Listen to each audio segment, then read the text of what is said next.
Bem-vindos ao canal do Mosteiro de São Bento do Rio de Janeiro para mais um A Voz do Claustro. Olá, eu sou a irmã Martina e esse é o 5º encontro da nossa série sobre liberdade e fé. Hoje eu queria começar com vocês contando uma história que eu ouvi há muitos anos. Era uma vez um bispo numa diocese que queria fundar um mosteiro e para isso ele chamou uns monges e deu a esses monges um terreninho que tinha lá na diocese. Na verdade era um terreninho pequeno, num morro, cheio de mato, meio pedregoso, com uma casinha meio caindo aos pedaços, mas 3 monges vieram começar a trabalhar ali.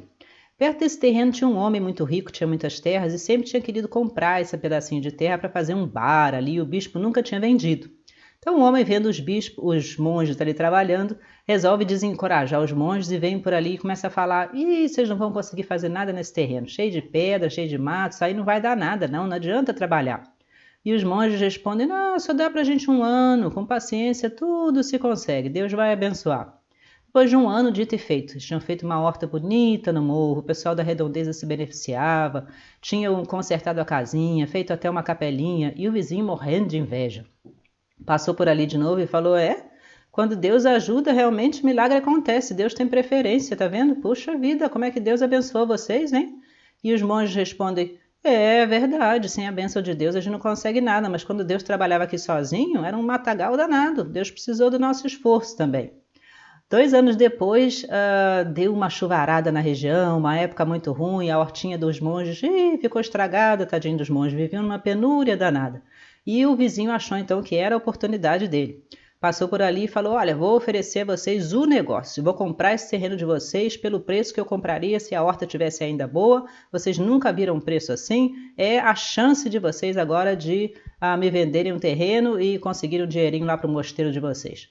E os monges responderam: não, a gente continua aqui na mesma forma. Tem ano bom, tem ano ruim, Deus manda pra gente as coisas boas, a gente tem que aceitar as coisas ruins também, deixa a gente aqui quietinho. 10 anos depois, aquilo era um mosteiro bonito, cheio de monges, e a horta tinha crescido, ajudou muito o pessoal ali da região, e o homem naturalmente morrendo de inveja, não podia fazer mais nada, ficava só ali por perto criticando, e inventava coisa, fazia crítica aos monges, a coisa era realmente ruim. Até que um pessoal que trabalhava lá no mosteiro resolveu falar com o superior: não é possível, você não pode deixar esse homem ficar criticando assim, que coisa ruim, morre de inveja lá, se eu tenho que falar alguma coisa, responder alguma coisa. O superior olhou e falou: melhor resposta para essas coisas é o silêncio, deixa ele quieto, a gente não precisa fazer nada. Essa história justamente se refere ao nosso tema de hoje, que é essa força de caráter, por assim dizer, e essa confiança em Deus que são muito típicas da vida monástica, mas que, no entanto, a gente pode e deve viver no mundo também. Vamos olhar um pouco essas atitudes do monge. A primeira atitude deles é justamente a paciência. Paciência é uma palavra que vem de pácio, paixão, a gente diz em português, e que tem a ver com sofrimento. Paciência quer dizer, talvez, saber sofrer, saber como lidar com o sofrimento. A rigor, toda obra humana boa precisa de paciência.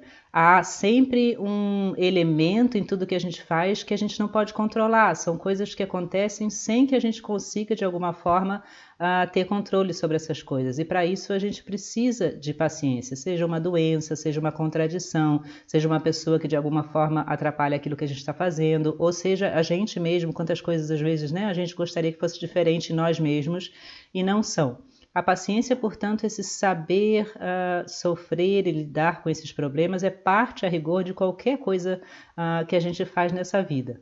Mas paciência não quer dizer, como muitas vezes a gente pensa, passividade, muito menos preguiça ou indiferença, e muito menos masoquismo, quer dizer, amor ao sofrimento. Não, paciência é apenas a sabedoria de lidar com o sofrimento, e uma sabedoria que vem a rigor da confiança de que esse sofrimento é só o caminho, é só uma passagem. A paciência tem sempre um objetivo. Não faz sentido pacientemente esperar por um ônibus, por exemplo, numa linha na qual o ônibus não passa.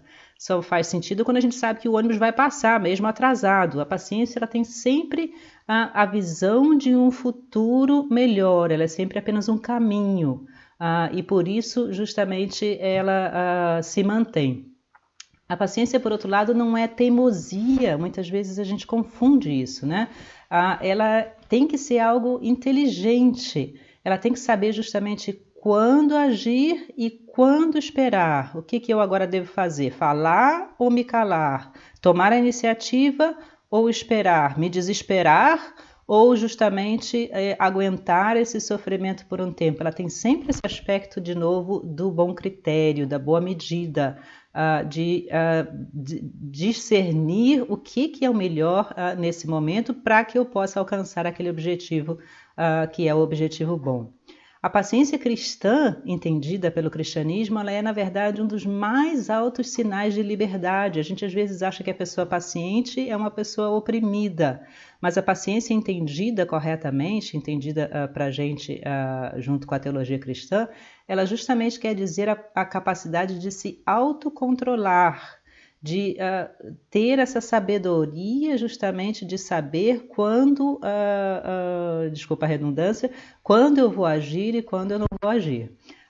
Portanto, ela implica sempre uma fé muito forte, uma fé muito sólida. Os grandes santos que às vezes, né, tiveram uma paciência tremenda com situações difíceis na sua vida, ou a gente conhece pessoas que têm paciência com o seu sofrimento, com a sua doença, com situações que são realmente muito difíceis. Hoje no mundo, quantas pessoas são perseguidas, quantas pessoas sofrem guerras, quantas pessoas, né, são refugiados e sofrem tremendamente. E a gente encontra no meio dessas pessoas justamente que têm uma paciência enorme, e elas dão para a gente sempre transmitem sempre essa liberdade a rigor. Elas não deixam que a situação esteja sobre elas, determine a sua vida ou a sua reação, mas elas se mantêm de novo naquela ponte, naquela posição superior à situação. Por quê? Quantas vezes eu encontrei na vida pessoas a quem eu perguntei: nossa, como é que a senhora consegue aguentar essa situação, ou senhor? E eles me dizem: filha, porque Deus existe, Ele vê tudo, Ele sabe tudo. E no fim está a felicidade, o bem, mesmo que não seja nessa vida, pode ser que seja só na vida eterna. Mas a gente sabe que o fim das coisas é, a rigor, o amor, a felicidade e a paz. E por isso a gente aguenta essas coisas. Esse é o sentido da paciência cristã, é, a rigor, algo ativo e não passivo, no sentido de que a gente está quieto, não faz naquele momento talvez nada, mas dentro da gente, no nosso coração, na nossa alma, há justamente uma esperança e uma confiança ativas de que Deus tem a última palavra. A segunda atitude dos monges é justamente a atitude do trabalho. Eles dizem, né, quando Deus estava aqui sozinho era um matagal, mas a gente teve que dar o nosso esforço junto com Deus, junto com a graça de Deus. E o trabalho, o esforço, a dedicação, é claro, outro componente imprescindível da vida monástica, da vida do mosteiro e também da vida cristã em geral. O lema de São Bento é ora et labora, reza e trabalha. Aqui na Terra, muitas vezes, claro, por causa do nosso pecado, o trabalho se torna uma coisa pesada, uma coisa, às vezes, escravizante. Infelizmente, nós todos, ou pelo menos a grande maioria de nós, precisa trabalhar. E isso já dá ao trabalho, de certa forma, uma nota, né, de obrigatoriedade. E quantas vezes o nosso trabalho é algo que talvez mais oprima do que justamente liberte. Mas mesmo assim, qualquer que ele seja, o trabalho, quando é levado conscientemente por nós, com amor e com dedicação, ele tem sempre esse aspecto redentor. A teologia cristã, o Papa João Paulo II, na sua grande encíclica sobre o trabalho, insiste sempre nisso, né? O trabalho, ele é parte da redenção de Cristo, que a gente pode compartilhar com o Nosso Senhor.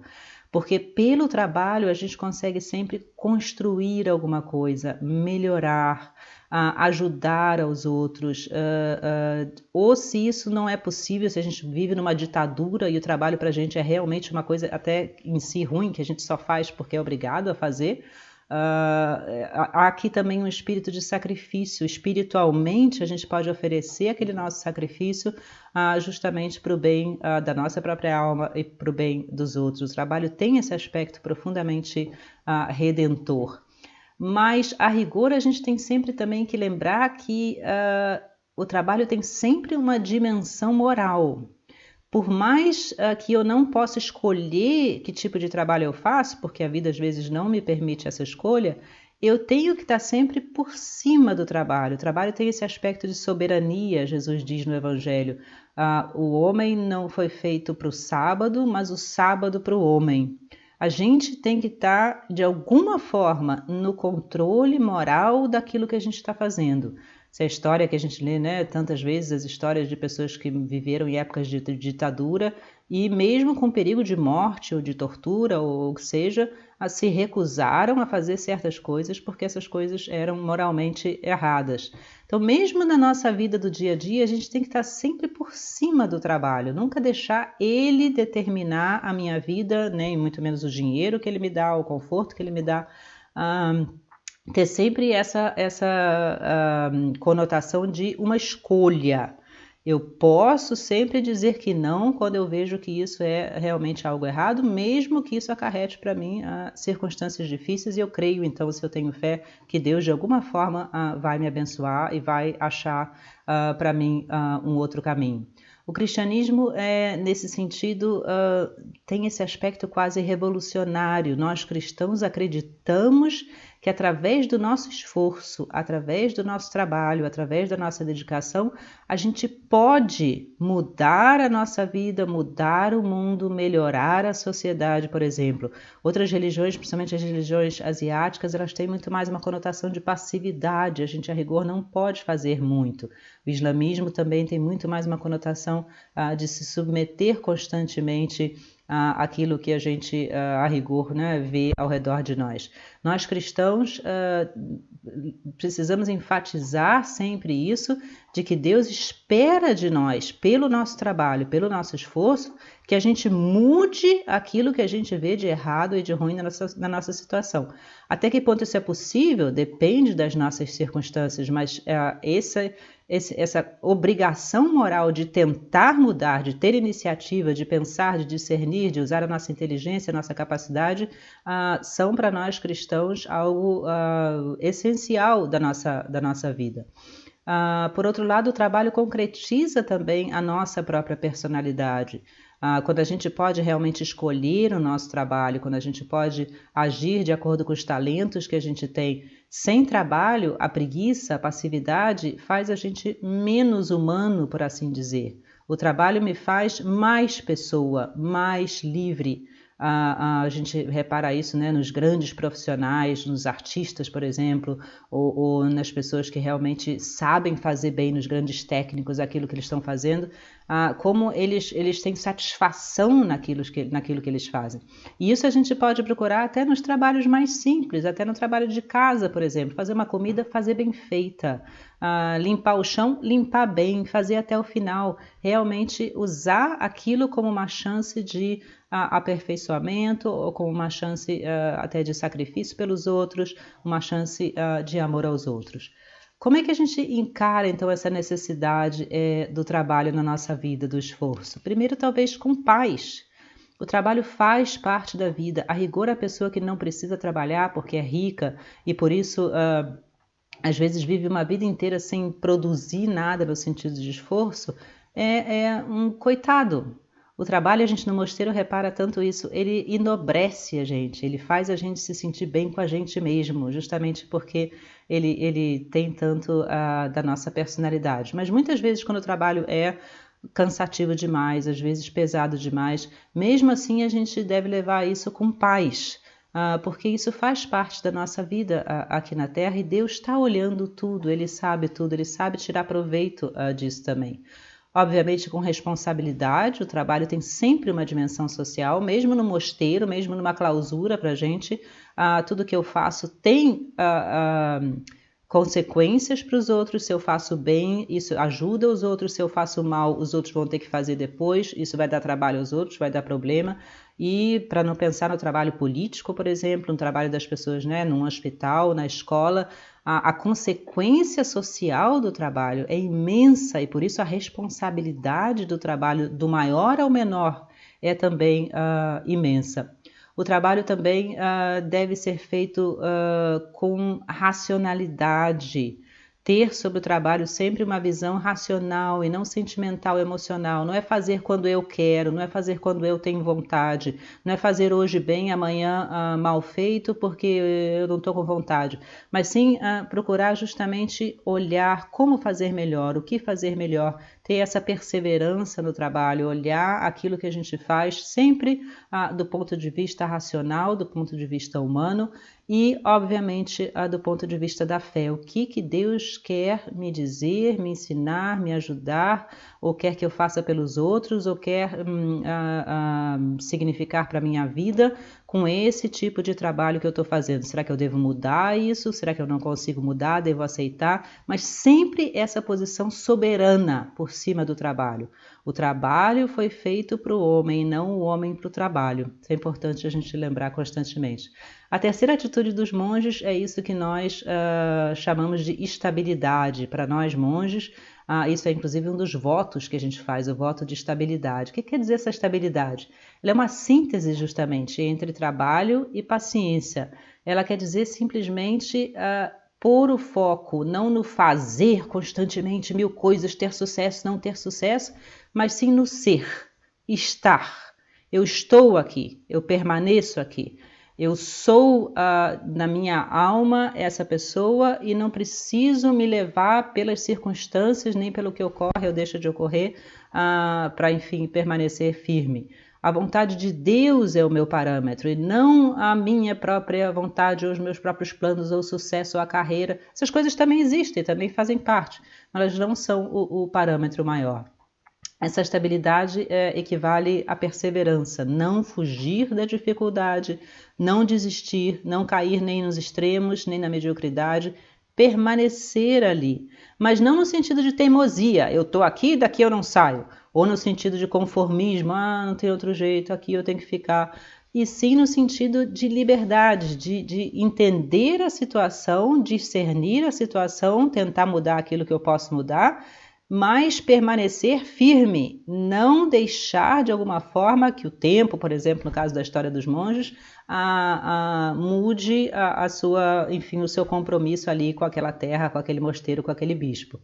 A fidelidade, a estabilidade, perdão, equivale justamente à fidelidade, permanecer ali nas horas ruins e nas horas boas.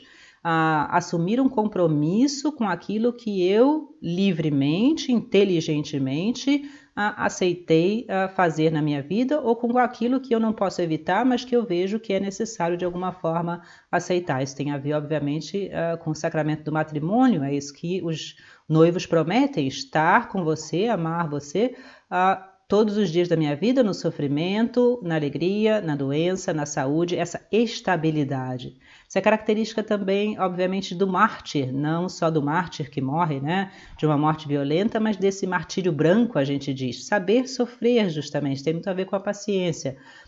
Doar a minha vida. Olha, uma mãe de família, que estável ela tem que ser, né?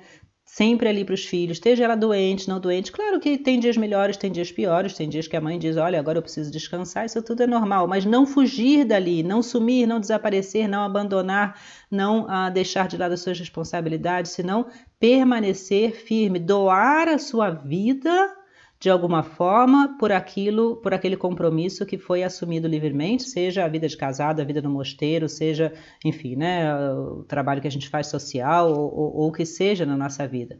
Assumir realmente esse compromisso. De onde é que a gente tira essa força que hoje em dia é uma coisa que falta tanto para nós na sociedade, essa estabilidade? Certamente isso vem de uma segurança que não me é dada pelo mundo, ou pelas circunstâncias, ou pela minha própria opinião, ou pelo meu humor de hoje em dia, porque essas coisas justamente são o que me levam a ser inestável. Essa segurança vem justamente de enxergar, reconhecer que existe algo maior do que nós. Para nós que temos fé, vem de reconhecer que existe Deus, que Deus vê tudo, que Deus sabe tudo e principalmente que Deus tem a última palavra. Parece que tudo está uma confusão, uma injustiça, Deus está vendo, Ele vai dar um dia a última palavra, Ele vai um dia julgar com precisão o que está acontecendo, o que não está acontecendo, as coisas boas e as coisas más. Essa segurança me faz ir adiante mesmo em momentos de muita dificuldade, às vezes até de muita perplexidade. Eu tenho essa confiança firme que existe um sentido para as coisas, e quando eu me esforço realmente por fazer o melhor que eu posso, eu tenho a confiança de que isso vai algum dia encontrar a sua recompensa, encontrar a paz e a alegria que eu anseio. Essa pessoa estável, a estabilidade, faz a pessoa confiável. Isso é que a gente diz, a pessoa é confiável. A gente sabe que ela não depende do tempo, do humor, do que aconteceu ou não. Ela está ali, a gente pode confiar nessa pessoa. Uma grande amiga minha fala de pessoas coluna, elas são coluna, a gente pode se apoiar nelas. Não quer dizer que elas não tenham defeitos e que elas não tenham também dias melhores e dias piores, mas como as suas ações não são regidas pela sua opinião ou por circunstâncias, e sim por aquilo que elas acreditam ser o certo, a gente sabe que a gente pode realmente se apoiar nessas pessoas. Essa estabilidade é algo imprescindível, inclusive, para a amizade, para o casamento, para a vida de família, para o trabalho, para a vida em geral. A quarta atitude dos monges é o silêncio. Claro que aqui não é um silêncio cúmplice, um silêncio culpado, que às vezes o silêncio também, né, a gente precisa falar e não deve silenciar, mas sim, nesse caso, um silêncio que justamente indica não querer controlar, não querer julgar, confiar que Deus vai julgar e dar um jeito naquilo que a gente não pode fazer. Os monges fizeram a sua parte, e se o outro quer criticar, isso acontece tantas vezes na nossa vida, né? Deixa eles criticarem. Claro que se for uma coisa direta, que eu preciso dar um testemunho, eu preciso falar, mas se não, confiar de novo que Deus está olhando e Ele vai trazer a solução, e Ele vai trazer de novo o bem na hora certa, na hora correta. Esse silêncio quer dizer justamente ter fé, ter confiança. Eu não preciso julgar e controlar, Deus faz isso. Por fim, a gente pode de novo olhar para São José e para Nossa Senhora como exemplos grandes dessa paciência, desse esforço, dessa iniciativa e também dessa profunda estabilidade e também desse silêncio. São eles, obviamente, grandes modelos dessas virtudes. Sobre Nossa Senhora a gente canta, né, o hino tão famoso, chama-se Stabat Mater, a mãe que estava ali junto da cruz, não corre, não foge. Momento difícil, dolorosíssimo para ela, mas ela fica, a gente pode confiar nela, e certamente Nossa Senhora foi também para os primeiros cristãos, para os apóstolos, essa coluna firme, silenciosa, discreta, mas firme no caminho para Deus. Eu queria terminar com uma oração que a gente tinha na minha casa, uma plaquinha, e tinha essa oração, e me parece tão bonita e tão própria justamente para esse tema. A oração dizia: Senhor, me dá força para mudar aquilo que eu tenho que mudar. Me dá paciência para aceitar aquilo que eu não posso mudar. E me dá sabedoria para distinguir a diferença entre um e outro. Vamos pedir a Deus, então, que nos ajude na nossa vida do dia a dia a ir sempre adiante com paciência, com esforço, com essa estabilidade e com muitas vezes o silêncio, que nada mais é do que uma confiança alegre e filial que Deus nos ama, que Deus está conosco. Um abraço a todos, Deus nos abençoe e até o nosso próximo encontro.